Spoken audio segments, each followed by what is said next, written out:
Hello बच्चों, चलिए प्रश्न को पढ़ते हैं। देखिए प्रश्न में क्या लिखा है।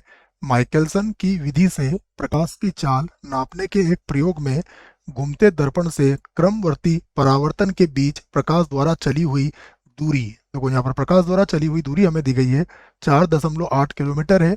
इस दर्पण में 8 फलक है। ये भी देखने वाली बात है, इस दर्पण में क्या है, 8 फलक है।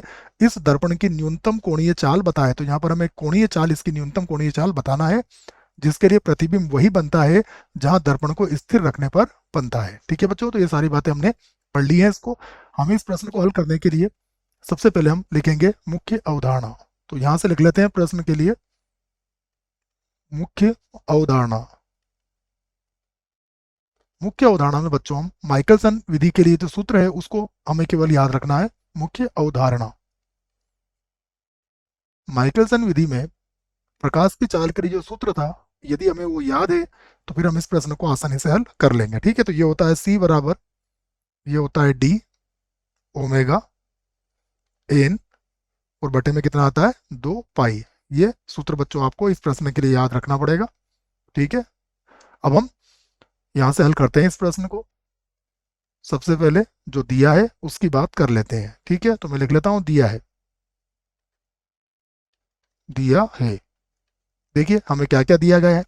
सबसे पहले हमें दिया गया है बच्चों डी का मान। ठीक है, देखो क्रमवर्ती परावर्तन के लिए प्रकाश द्वारा चली हुई दूरी है, तो चली हुई दूरी हमें कितनी दे रखी है 4.8, तो ये डी का मान हो जाएगा 4.8 किलोमीटर हमें दिया गया है, और हम मीटर में बदलेंगे इसको, तो ये हो जाएगा 4.8 गुणा 10 की घात 3, और अब ये किस में आ जाएगा मीटर में। और देखिए एन का मान भी यहाँ पर दिया गया है। कितनी फलकें हैं इसमें, फलकों की संख्या कितनी है 8 है, तो एन का मान कितना हो गया हमारे पास 8 हो गया। तो ये दोनों बातें दे दी है बच्चों। उसके बाद सी का मान हम खुद जानते हैं। सी बराबर कितना होगा, सी बराबर होगा 3 गुणा 10 की घात 8। ठीक है, और ये किस में आएगा मीटर प्रति सेकेंड में। ठीक है बच्चों, तो ये भी आप याद रख सकते हैं। अब हम सूत्र लिख लेते हैं। देखो तो अब हम जानते हैं सी बराबर कितना होता है। सी बराबर होता है, या माइकलसन विधि से भी लिख सकते हो आप। अब माइकलसन माइकलसन विधि से,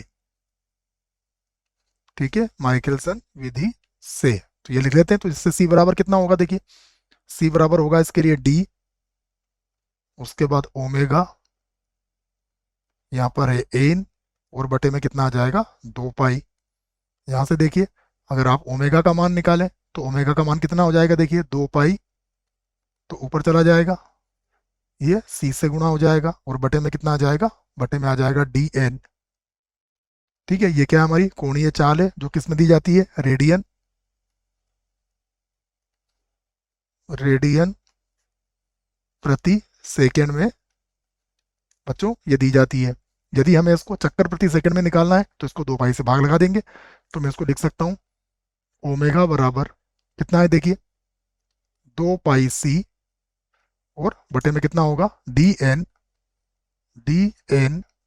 और ये किस में थी, रेडियन प्रति सेकंड में। यदि मैं इसको चक्कर प्रति सेकंड में निकालना चाहूं तो चक्कर प्रति सेकंड, तो चक्कर प्रति सेकंड में क्या हो जाएगी ये, अगर इसमें हम किसका भाग लगा देंगे 2 पाई का, तो 2 पाई का भाग लगाने पर अब हमारे पास ओमेगा बराबर कितना हो जाएगा, देखो 2 पाई से 2 पाई कट जाएगा, ये हो जाएगा C बटा डी एन, और यहाँ पर लिख दूंगा मैं चक्कर चक्कर प्रति सेकेंड। ठीक है, अब जो जो मान हमें दिए गए हैं उन मानों को मैं यहाँ पर लिख लेता हूँ।